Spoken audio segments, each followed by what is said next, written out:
My name's Holly, and I'm from Rocky Rose Cards, and I'm going to teach you today the different items that you need just to start out with rubber stamping and making cards and paper crafts.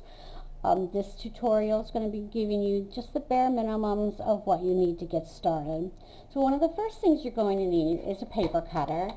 I have two different kinds here. I have the Stampin' Up! One, which has your extension for measuring.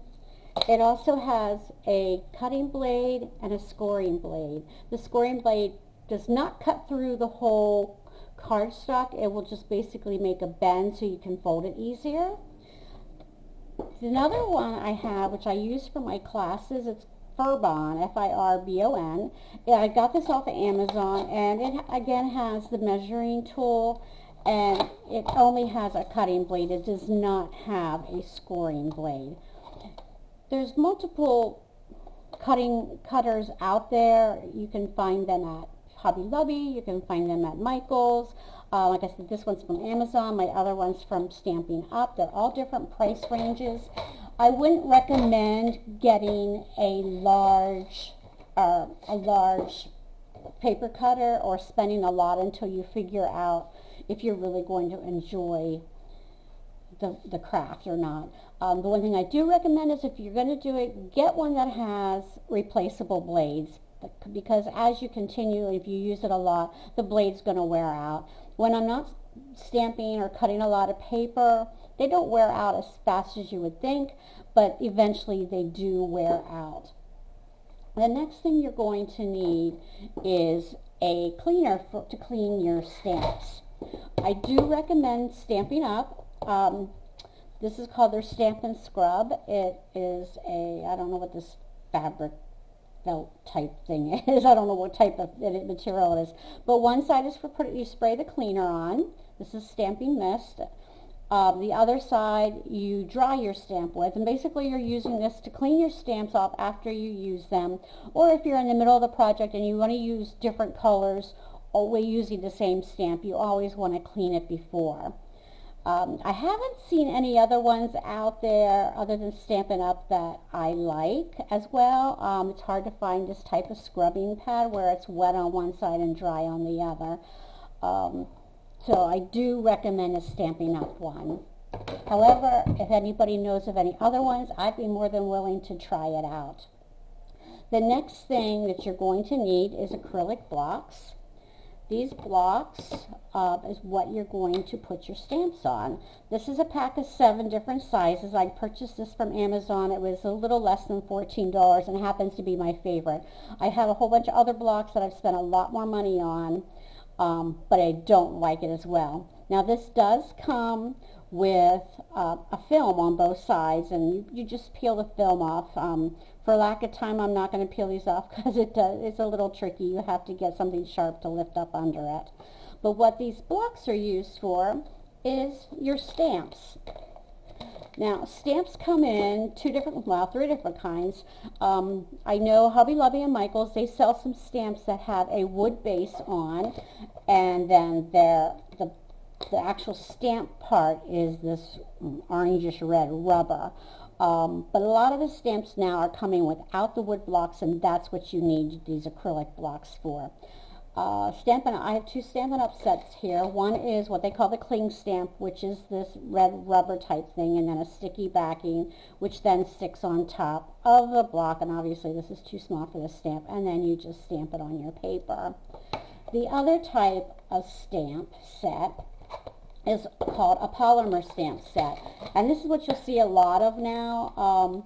They're clear stamps, and again they peel off, they stick on your block, and then you put it on your ink and you stamp it.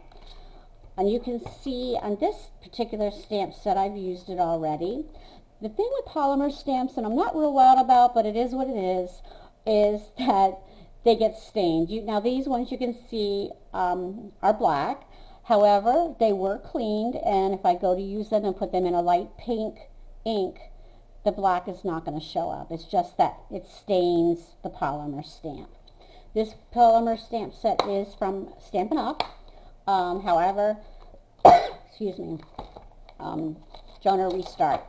However, I have purchased a lot of stamp sets off of Amazon. I've gotten some from Hobby Lobby. I've gotten some from Michaels. It's just a matter of finding what you're looking for, what stamp set you really want to work with, and buying it. A lot of stamp sets, this one's on Amazon. I think I paid $7 for this, so it's a lot cheaper than some other ones that are like $25, $30. It's just a matter of what you're looking for. Again, it's just you peel off, you stick it on your block, and you stamp it on your ink, and you're ready to roll. And what do you need to stamp on but some paper? Most of the papers that you're using is called cardstock. It's a heavier paper. There is some lighter weight cardstock out there that you can use to start out with. Or you can choose and go the pre-cut card way, which you basically can buy at Hobby Lobby or Michaels. Well, I say watch for sales, because a lot of times they do 40% off, 50% off, or you get coupons. A pre-cut card typically comes with an envelope and then a flat piece of cardstock that is scored, which scoring is basically putting a bend in the card or your cardstock so you can fold it. It gets folded in half, and there's the start of your card. You can buy cardstock. This cardstock came from Stampin' Up. There's a lot of cardstock, again, out there on the internet, on Amazon. You can buy it in packs of 25 different colors. You can buy them singly. To start out with, you might want to, I would just maybe recommend getting a pack of the plain white cards with the envelopes and maybe a couple sheets of cardstock color that you like. In our next video, we're going to go in with how to stamp. So, then you're going to need ink. Ink comes in a lot of different forms. These are called ink spots. They're very tiny. They're great if you just want to use one little color you don't think you're going to use a lot. You don't want to spend a lot of money. Get ink spots. The big thing I would recommend at first is to get a black ink. This is StazOn brand. It's called a solvent ink. It's very good. It's archival quality type of an ink. If you're going to use watercolors and on your cardstock with coloring, black will not run even once it's dry. It will not run. So my first set I recommend would you just get a plain black ink pad, and you don't have to spend a lot of money. StazOn typically runs right now in 2022 $9.99. You can get it off Amazon. You can get it from Stampin' Up. You can get it from Hobby Lobby or Michaels. Again, watch for it to go on sale. The other ones that I do, my favorite color inks are definitely Stampin' Up. And you can see that they color code with your cardstock. Their ink pads run $8, I believe, right now. But they will last you a long time. They're very large. You can get a refill for them. However, I've yet to have to refill mine. So they go a long way. They're good quality. Again, these ink spots are good if you're just starting out. If you're not planning on doing a lot or, with different colors, it's up to you how deeply you want to get into this as a hobby. The next thing I recommend that you get is some colored pencils and or some markers. The colored pencils, if you're going to get colored pencils, you can do the Crayola.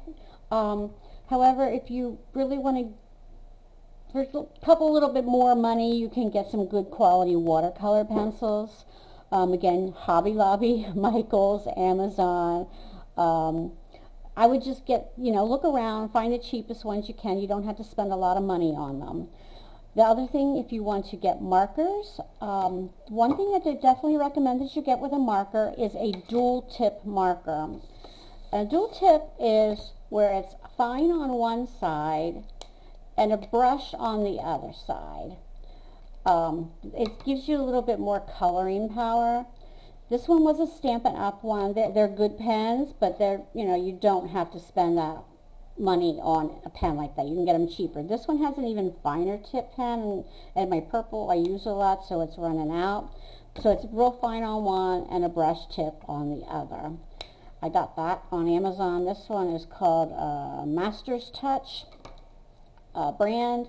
This other one that I got on Amazon is Shuttle Art, and it came in a big box of 70 different colors. But again, they're dual tip. The dual tips are great because it's stuck. You know, again, you get the finer tip, and then you get the brush. I like the brush for coloring and shading.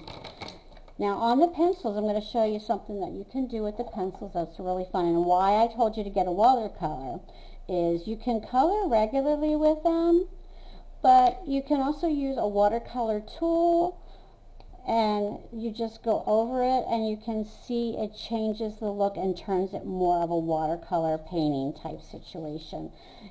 This pen is a Stampin' Up! Pen. It's one of my favorites. However, you can buy in the artist section of Hobby Lobby or Michaels. I've never seen the watercolor actual pens, but I've seen them where you could put water in like a pen-shaped thing, and then it has a brush on the top, which achieves the same effect. That's why I recommend watercolor pencils. So, for a little less than $40, if you really do your homework and you really want to watch your money on your starting a hobby that you're not sure you're going to stick with, these are the items that I recommend. Look around. You could, if you want to reach out to me, I'll be glad to help you find something or tell you where I found the best or what I feel works the best for me. You can just link below or comment below. Again, I am a Stampin' Up! Demonstrator. However, I don't feel you need to spend a lot of money to have a really good, fun time with this craft. However, my Stampin' Up! Link is below. Please reach out to me. I'd love to hear your comments or any suggestions or something you'd like to see. I hope that you'll tune into my next video, which we are going to actually learn how to use these stamp sets and these items. I hope you have a great day. Take care.